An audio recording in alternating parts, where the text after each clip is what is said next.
What's going on, everyone? Russell Westbrook's time with the Los Angeles Lakers is very likely coming to an end.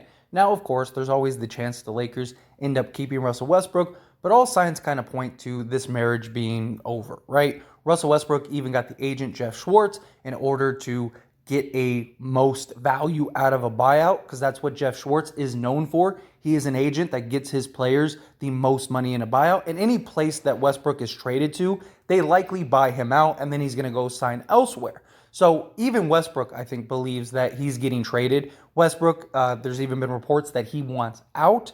And now there was a report from Hoops Hype that says that Russell Westbrook was almost traded in a 3-team deal between the Knicks and the Jazz. So let's dive into that potential trade. Now, the trade would have looked like this. The New York Knicks get Donovan Mitchell. The Los Angeles Lakers get Patrick Beverley and one player from the group of Jordan Clarkson, Bojan Bogdanovic, or Malik Beasley.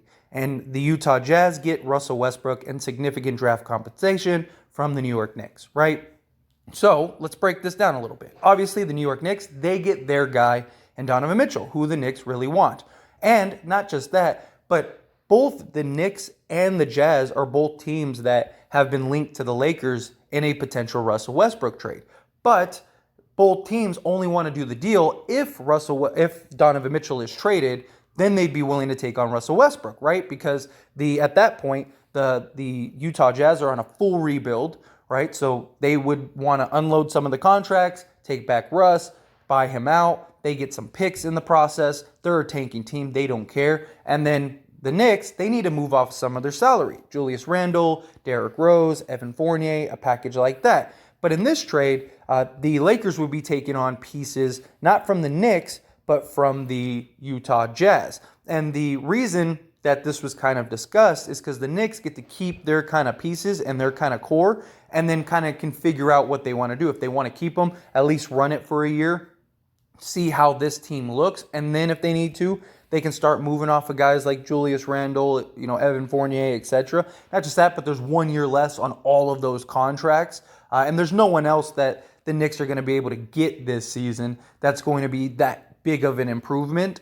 So the Knicks get to kind of keep all their players, and they're giving up draft compensation anyway, and they get their guy Donovan Mitchell in this deal. So they get Mitchell, they still have Randall, they still have Fournier, they still have Rose, they still have Barrett, they have Mitchell, the center. They have everybody that they still want around their court. They're just adding Donovan Mitchell to their team that they already have built, because the Utah Jazz would be taking on Russell Westbrook's contract. So if you do this in a 3-team deal, then the money can work. And then the Jazz, because they have salary space, they don't have to give up all of their players, right? They could just give up a Patrick Beverley, who the Lakers want, and then, pick another one guy from this group. And then the Lakers kind of go, this is the one that I want. But the ultimate prize for the Knicks is Donovan Mitchell. And then for the Utah Jazz, again, you're taking on Russell Westbrook's contract.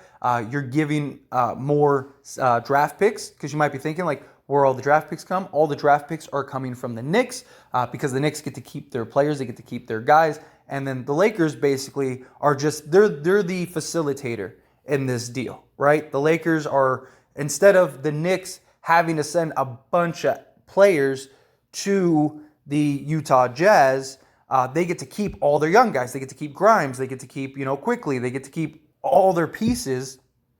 And then the Jazz, they're getting more draft picks from the Knicks, and they're taking on Russell Westbrook. So that's where that would lie into. And you may have noticed in the trade, the Lakers weren't giving up any first. There was no 27 and no 29, because the Knicks are giving up the compensation. And basically, instead of giving their young players, they're giving up the draft picks, which they have a whole treasure trove of, not just their picks, but they have other teams' picks. So this deal would make a lot of sense for the Knicks, because you're basically just giving up draft picks for a guy in Donovan Mitchell. You'd still have draft picks when it's all said and done. And then, they get to kind of see which players fit best with Brunson and Mitchell. Utah Jazz, they're taking on Westbrook just to buy him out and clear out the cap space.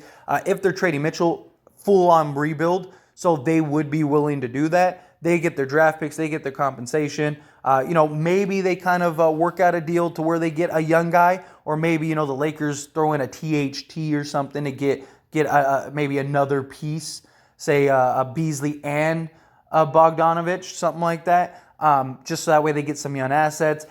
Obviously, this deal didn't work or fell through or it's on standstill. We don't know exactly what ended up happening, or if it's still like, okay, like let's come back to this later. This could be a deal that's the case where all sides are like, okay, we kind of have an understanding. Let's leave it on the table and see what develops elsewhere. That's a real possibility. I mean, the Knicks would still need to move off of a lot of their salary at some point because they're going to need to re-sign Barrett, and I don't think they're a contending team, and I think the Knicks know they're not a contending team. That's why they were willing to trade for Westbrook if they got Donovan Mitchell. And in this case, they would get Donovan Mitchell, but now they don't have the Lakers to take on some of those players. So maybe they move them in individual deals. The following season, they kind of run it, see where are we? Which pieces fit the best? Because what if Julius Randle turns out to be that guy he was 2 years ago again?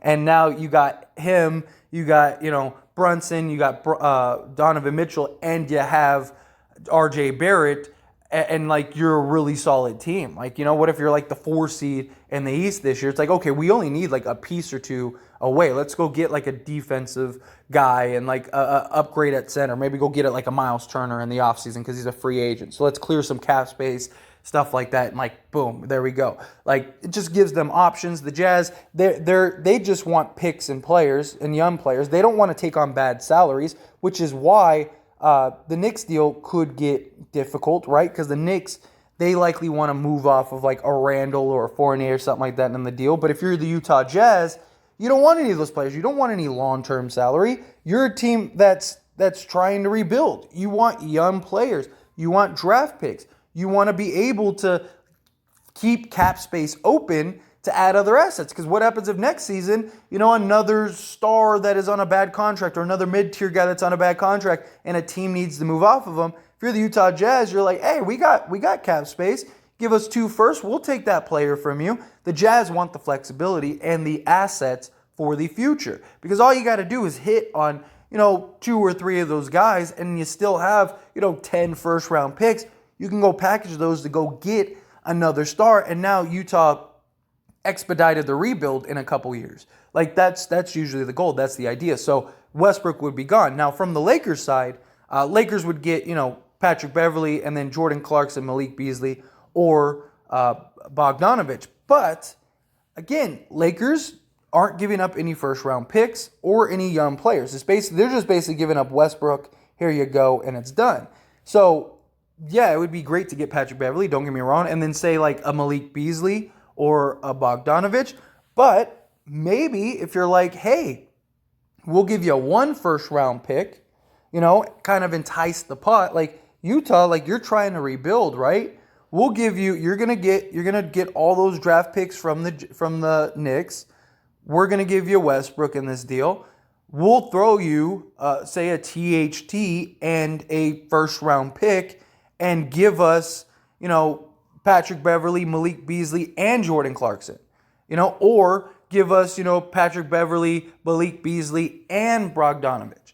Like, you get Bog, you get, Beasley, so you get your 2 wing players. You get that defensive guard that would be perfect next to LeBron James, and 2 of those guys are expiring contracts, right? So you're not losing your cap flexibility. I just think that would probably be the best scenario for the Lakers if that could happen. Again, obviously this deal fell through, so whatever that reason is, maybe it'll be something that they can kind of explore again.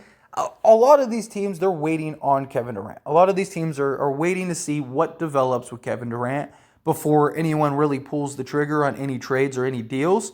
So this could be something, like I said, that's just kind of on the back burner, right? Let's see, let's explore this once we kind of get better clarification, or Utah's just like, hey, we're not in a rush to trade Donovan Mitchell. We want to see what else. We don't want to take the first deal that's out there. So maybe they come back and kind of rework this deal a little bit. Maybe, like I said, maybe quickly gets included. Maybe like a THT gets included, and the Lakers are taking back a couple guys. Like you could see a scenario where they could kind of work it out to kind of get several players, things like that. The Lakers would still be able to clear up cap space in this scenario. So if Kyrie does want to come, whatever. I think that this would be the best scenario as far as both the Knicks and the Jazz deals. The Knicks deal, I don't like the Knicks deal at all because you're taking on a bunch of long-term salaries and you lose all your future flexibility and you don't know what Randall's going to be. Not just that, but his fit isn't very good, at least right now, from what you see with the Lakers roster. And he was worse than Westbrook last year. So, do you really want to take a chance on Randall as great as he may be potentially? He's on, a terrible contract if he's the guy he was last year. Fournier's a solid guy.